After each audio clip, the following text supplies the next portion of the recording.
Hi, welcome to Sidewalk Talk. I'm Steve Fortunato, founder of Shovel the Sidewalk. We're a marketing firm in Buffalo, New York. We help small businesses build their brands and we help them create their advertising. We utilize authentic storytelling to do so. Thus, we have the podcast Sidewalk Talk, where we help tell stories of Western New Yorkers that are leading the charge and making a difference. And on this episode, we have Soda Kuchkowski. Perfect. Thank you. We practiced that. She's founder of Start With Sleep, a sleep health resource wellness center and retail boutique. So you're all about sleep, and I want to get right to it. It's really cool stuff. We did a lot of talking before the episode. I've already learned a lot. I guess we got to share it with everybody else now. So explain to me what Start With Sleep is all about. What do you guys do here?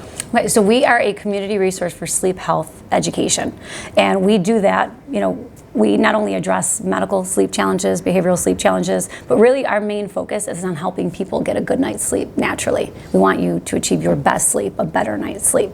So we do that through health programming. We're basically curriculum based. So we provide programming for hospitals, schools, and corporate wellness initiatives. And then we have a retail boutique that supports, with tools that support that education. So Jane Doe or Joe Doe walking down the street, do they come in here then? Absolutely. We get foot traffic in here. We have physicians that will send patients directly to us for consultations. We do online booking. We do local work, but we now also do national and global work. I feel like, I could be wrong, I feel like people are starting to understand at least a little bit more how important sleep is.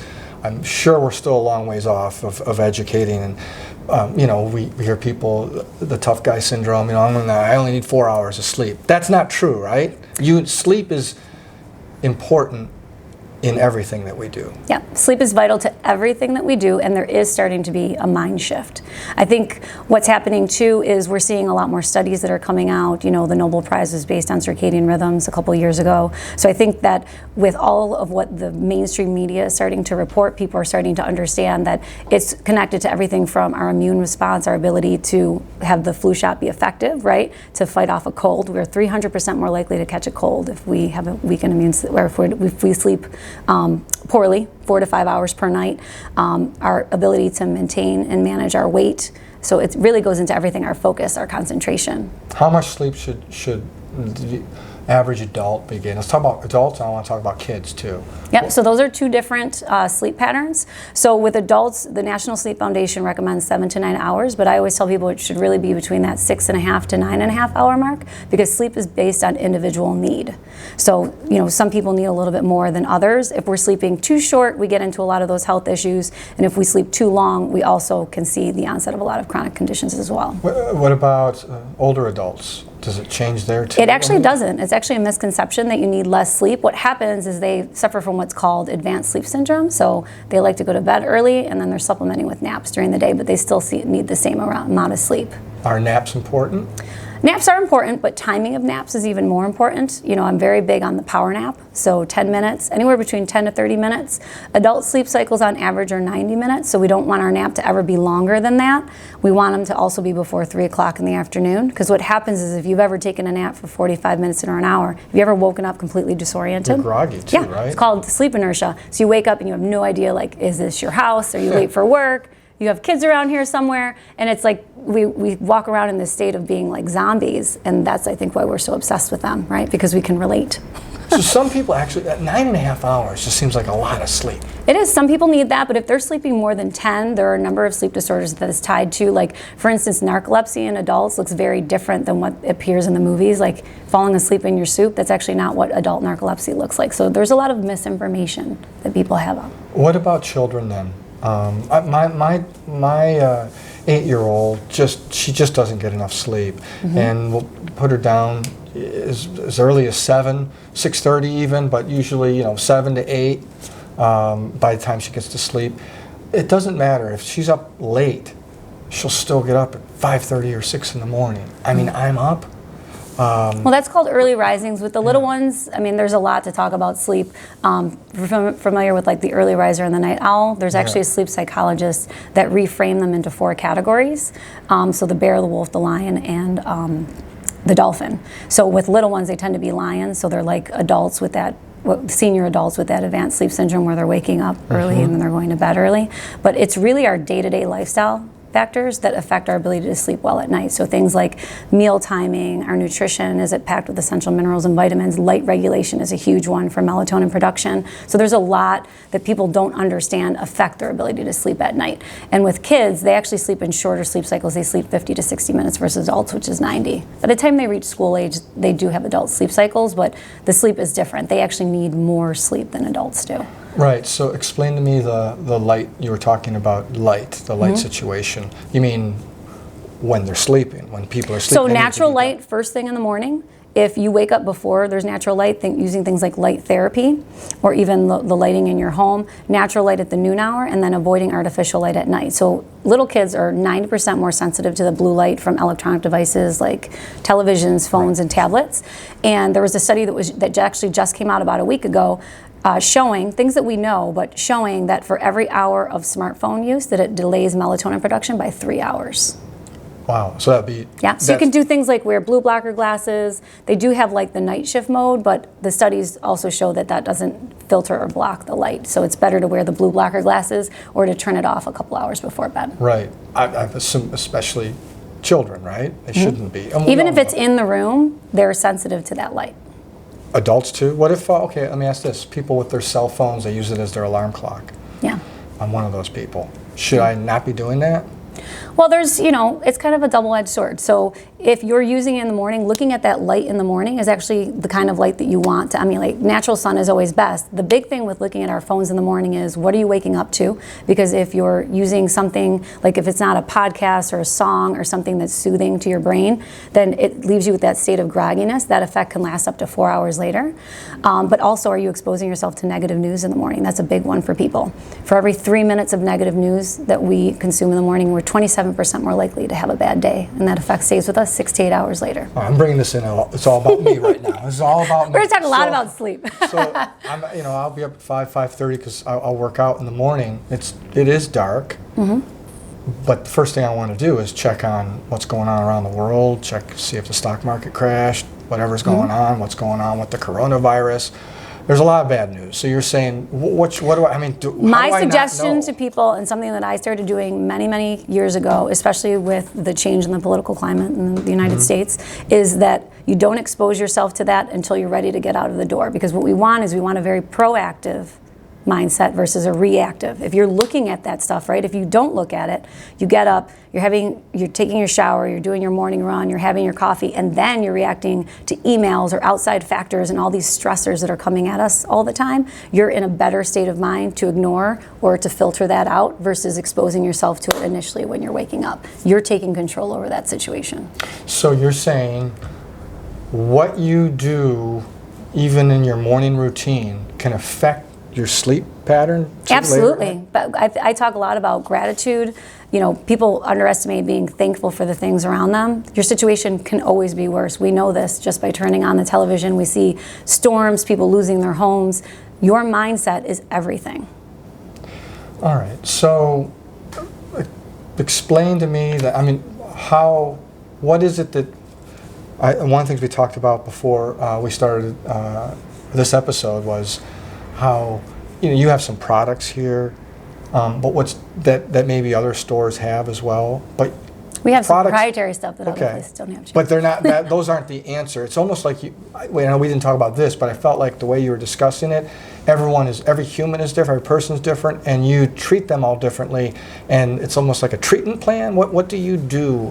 So sleep is very individualistic. The reason why we don't see things like sleep technology being that successful is because you can have two individuals, the same age, same gender, similar circumstances, both presenting with signs of insomnia, but they have the way that they react to stress is very different. So those are going to be very different therapy plans. So that's why we can't just apply all the same tools to everyone. You have to work with the individual within their personality type, within their commitment, right? Like not everyone commits to things or is motivated as the next person. Some people need a little bit more accountability, which is why I do sleep coaching and consulting. I have to check check in with some clients more often than I have to check in with others. Some are not good with scheduling, but you have to introduce a schedule because that's very important to regulating your sleep patterns as well. When you say scheduling, you mean scheduling your sleep?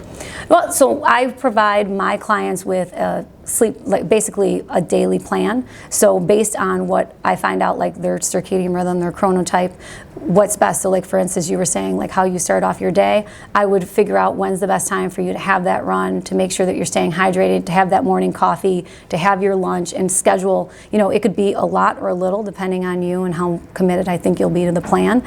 And following that will help reset your rhythm. When you have your daily coffee affects your sleep that night then. So everything affects Every your person sleep. should have their morning coffee 90 minutes after they wake up because that's when we see the natural dip. What if you don't drink coffee like me? I just drink water. That's fine. There's a lot of natural other ways, obviously like coffee also has its downfall. With people who drink too much of it, especially or drink it after 3 o'clock in the afternoon, caffeine actually reduces our deep sleep by 20%. So that impairs our physical recovery. If I'm hearing you correctly, if we didn't, maybe when life was simpler. It used to be simpler. We were in caves, people took shifts, that's where we get all that. So then they just they probably slept better. They slept well, didn't they? Mm-hmm. Whereas now we have so many different things going on, there's anxieties. So it's almost, so how we live our lives is affecting our sleep. It could be in a positive or a negative way, but when it's in a negative way, it all snowballs into now you're getting less sleep, which opens up other potential, and if you can't put in all that commitment, I tell people, you know what, go camping. Lose the technology, go out into nature, you're going to be grounded with the earth, you're going to be listening to the sun and the moon, and you're just going to find your natural pattern. Get out away from everything. Why do you have so much energy? I'm guessing because you figured this out. You know how to sleep? I've always had a lot of energy getting into the healthcare field. I just fell in love with it because we talked about sleep is vital to everything. But I live by the whole philosophy of it's about energy management, not time management, and sleep helps you maximize that. I mean, if you want clear skin, right? Beauty sleep. The growth hormone is secreted while we're sleeping. If you are an athlete, you want to improve your reaction time or your speed, that ties into sleep. If you are a business owner, an entrepreneur, and you want to be creative and motivated, like that goes into sleep. All of that is connected to our ability to sleep well. Same with the immune system, right? Being able to fight off disease, like I talked about, the flu shot, all of that is relative. And so you're seeing that people are starting at least to understand this better. Oh yeah, I mean, even you see like the Jeff Bezos of the world and Bill Gates and all of these people, Arianna Huffington, that are all talking about the fact that what is my secret weapon? Even Tom Brady. We're not big fans of the Patriots around here, but you've got to give him kudos for winning so many Super Bowls, and he always says his key is sleep. There's something to be said about that. So let's talk about your situation, your story. You're a Western New York native. You're from Buffalo. Born and raised. And you went on to UB, so... I stayed local, but I dormed. Right, okay. I dormed. I like went away, kind of. But you have a marketing background, which is cool, which is also has obviously helped your business, too. Mm-hmm. So, and then explain from there, you went on to Niagara, explain what you studied there and how this connection, I mean, marketing and what you're doing now, it's an interesting combination. So I've kind of followed an interesting path. I did retail for a while. I worked for a technology media company, and we did like all the internal training for Best Buy, CompUSA. So I've always been very big into technology. I was a school teacher, a Spanish teacher for the Buffalo Public Schools for a number of years, and that's when I decided to get my master's in educational leadership and administration from Niagara University. So I came full circle. My mom was an educator.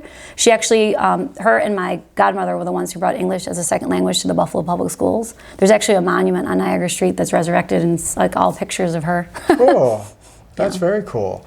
Yeah. Your mom's from Puerto Rico? Yes. Your dad, right? Didn't speak English till she was 29. Yeah, what a strong story that is. That's great. So you probably learned, I'm getting into entrepreneur stuff here, you probably learned about work ethic then.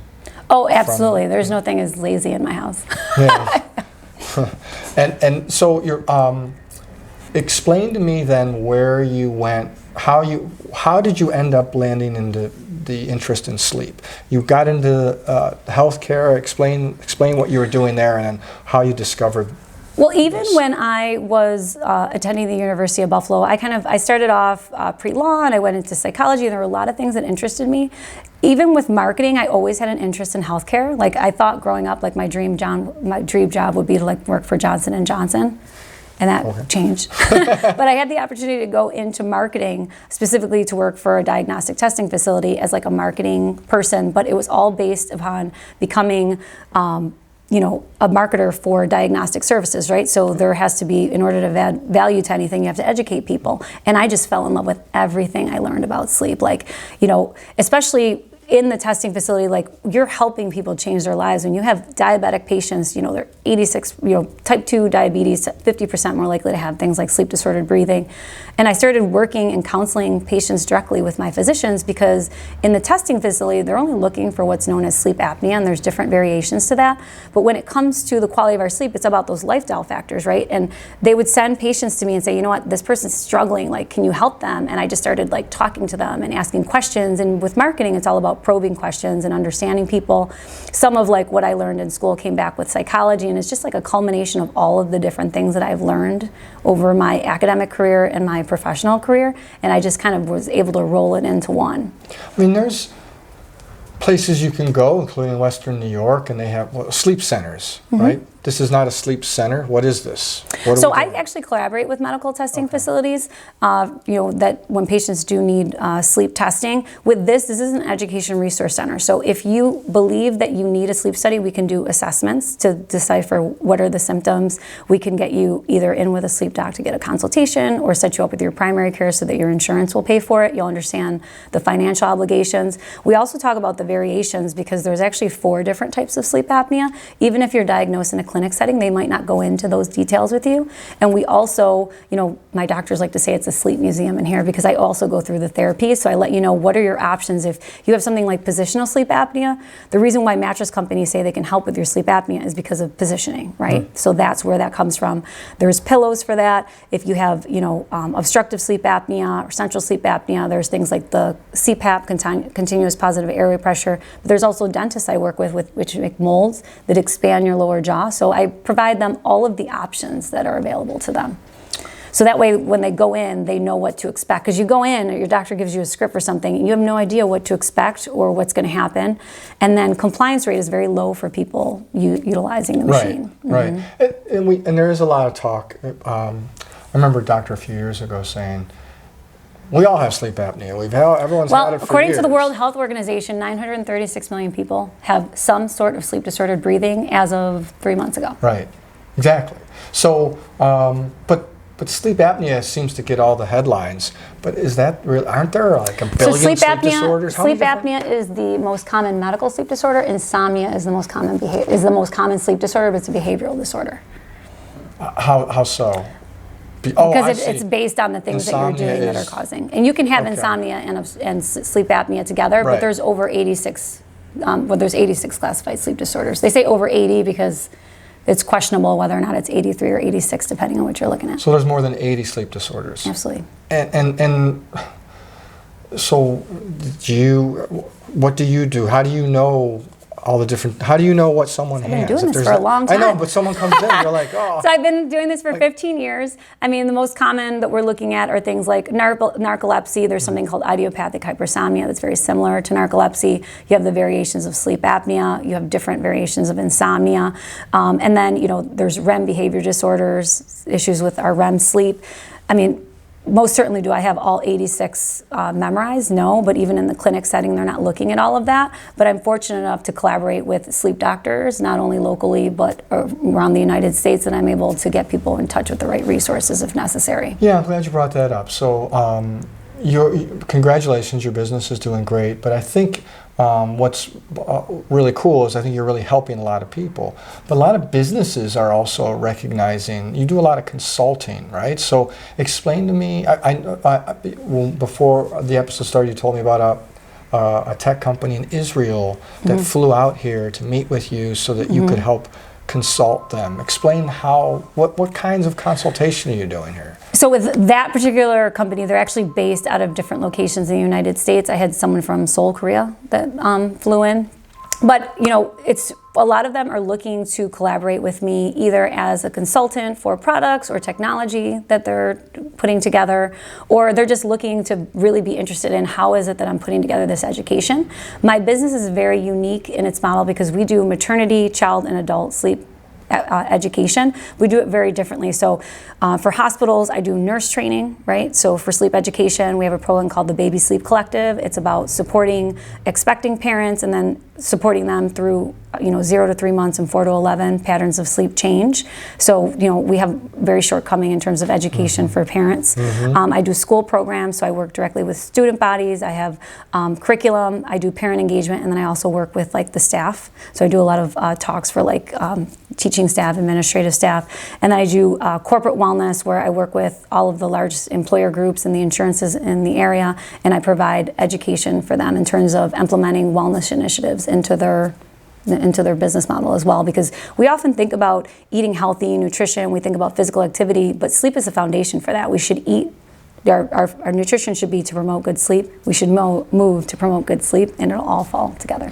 You brought up nurses. What do you think of, how healthy is third shift for not just nurses, well, for anybody? Well, that's why we have, 48% of Western New Yorkers sleep less than 6 hours per night, which is very bad. We actually rated the 7th most mid-sized sleep-deprived city in the United States. Why? And it's based on our occupation. So we have a ton of shift work here, obesity rates, unemployment, light pollution, noise pollution, construction. So there's a number of factors that went into that. But I do a lot with shift work in this area, absolutely. Because I work with the correctional officers, first responders, firefighters, and that's all different. Firefighters are 24 hours on for 3 days and then they're off. Correctional officers can work 18 to 30-hour shifts. It's a lot, and there's a bi-directional relationship between mental health. So when you're looking at, people that are committing suicide, we're seeing veterans, every single day. The things that are happening, all of that is connected to their ability to sleep well at night, and it's very unfortunate. We need those resources to get to more people. So, should we eliminate third shift? Well, I think the thing is, your body never gets acclimated to shift work, but there are things that you can do, understanding your chronotype, utilizing naps. There's things, when you sleep during the day, your sleep is a lot lighter than when you sleep at night. Your melatonin is obviously not being produced. So there's things that you can do to help supplement with that, which can improve it. But we see that people who work shift work, their likelihood for chronic diseases is twice that of everyone else. Oh, okay. And then, how are we on time? We've got a few more minutes. We're good? Armed forces is something that I appreciate those people and all those people and what they've done. And you mentioned the suicide rate, and we just had a veteran on a couple weeks ago, and he wants to help out the veterans. So what can, it's a great point. Veterans that, sure they're not getting great sleep. When they're out, and they have issues with PTSD that goes into the REM sleep. So, I work with I work with different hospitals and different groups in the area, and I'm doing, the parts that I can, but, I've actually collaborated with an educational institution, so now I'm the instructor for a program that certifies sleep coaches. So they're in 46 different countries, 10 different languages. So I have students right now all over the world, and what I'm trying to do is empower these people to be sleep coaches, to take it within their respective communities, and because sleep is a global issue, and the only way that we can do that is through education, right? So I'm trying to do my part in that. Number one thing then for sleep I'm getting out of you is, I'm going to ask you that question. What's the number one thing people should do to make sure they're getting the proper amount of sleep? Prioritize it.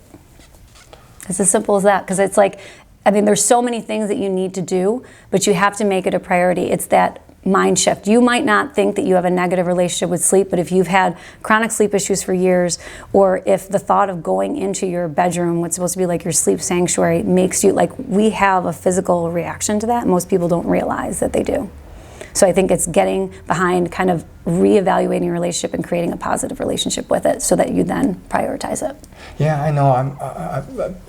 I've been there where I say, man, I could get so much more done Yeah. And so The it's like thing a is, you're not negative. as effective. You make poor decisions, impulse control. Like people are moody. They're not good with their personal or professional relationships. That's why they always say sleep on it, right? You always come up with a better idea after you've gotten a good night's sleep. Sleep is the best thing that you can do. I would say if you are busy, if you're so busy you have no time, like you know how they say like with meditation, like everybody should meditate for 5 minutes. If you're super busy, you should meditate for an hour. It's the same thing. If you have too much to do, no time to sleep, that's when you should stop, take a nap. Prioritize. That's a great piece of advice. We have a few more minutes. I do want to also share your story as a business owner, and maybe you could connect with other people. One thing that is amazing to me is obviously you have this business, but you're involved in so many other organizations. Yet you prioritize your sleep, right? So how is it? And you're a mom, and you're a wife. I say a full-time assistant to a 5-year-old. How is it? There's probably other people out there, men and women, they're like, I have this passion. Maybe it's not sleep, it's something else. And I want to inspire others and help others and provide for others my knowledge. What is it how is it that you're able to manage all these things? Well, like I said earlier, I think it's about energy management, not time management. I'm very mindful of it. A lot of times people will spend time in meetings. I utilize technology a lot. You know, you're able to send emails, do chats, set up things to streamline a lot of processes so that not as much time is done. And I'm very big on execution. Like everyone can have ideas, but the juice is in the execution, right? That's how things get done. Yeah. In business, there's a lot. You could always come up with ideas or plans. I mean, I've been part of organizations where it's like they meet for 2 years and they haven't moved forward with any of their initiatives. That's not for me. Like let's outline what we're going to do. Let's figure out a plan. What are the steps and how do we execute so that we can see I'm very outcome based. So if there's someone out there that's thinking about starting a business, what's your number one piece of advice? Well, I think there's a lot of great resources in this area, but I think really getting all of your ducks in a row, you know, a lot of times people have ideas and it's one thing to talk about it, it's another to do it, right? So if you're serious about it, you know, we no longer use a traditional business plan, there's a business model canvas, but really putting your pieces together, seeing like who will you collaborate with, what is your plan, are you realistic about the economics? Because it's like you could want a space to open up, to host classes and do all these things that all cost money, right? And now the economy is changing, like how would you sustain yourself? Like if you have a business, you should have so much money in the bank in order to go without income for a while if it takes you a while to build up. So I think people don't think about that. It's not just about having a product or service. You really have to have the business fundamentals. So I would suggest going to SCORE, going to SBA, going to the Northland Workforce and seeking out, you know, even a mentor locally and figuring out what are the business components before you even get into the core of what it is you're trying to do. You need to set that foundation. Great energy, great story. Soda Kuchkowski, yes. got it right again, founder of Start with Sleep. And I think my biggest takeaway, there's multiple takeaways here, but what I personally will take away from this is I love the thought, prioritize the sleep. You know, be happy about it, enjoy it, make sure, you know, you have many priorities in your life, family, whatever it is, but sleep has to be there because if you have that sleep, then you're a better father, you're a better wife. It will help you meet every personal and professional goal. If you prioritize it, it will reward you. If someone wants to contact you or learn more about you, website, startwithsleep.com. It's got all of your contact information. We're on Hurdle Avenue in Buffalo. I encourage you, most of us need help with sleep. I think as adults, most of us right now, you just said the statistic was 40-something%. Yeah. We're in trouble. So check it out, startwithsleep.com. You can download all of our Sidewalk Talk podcasts on your podcast platform of choice, whatever it is, Apple, iTunes, Spotify. You can also watch any of our podcasts by visiting our website, shovelthesidewalk.com. And if you want to be a guest on our show, or you know of someone that has a great story that needs to be shared, and there's some kind of tie to Western New York, there is you can visit our website, and there's a form you can fill out. So thanks again for listening and watching. Thanks again to you, Soda. Congratulations on your business, and thanks for helping people out so much, and thanks for participating. Until next time, this has been Sidewalk Talk.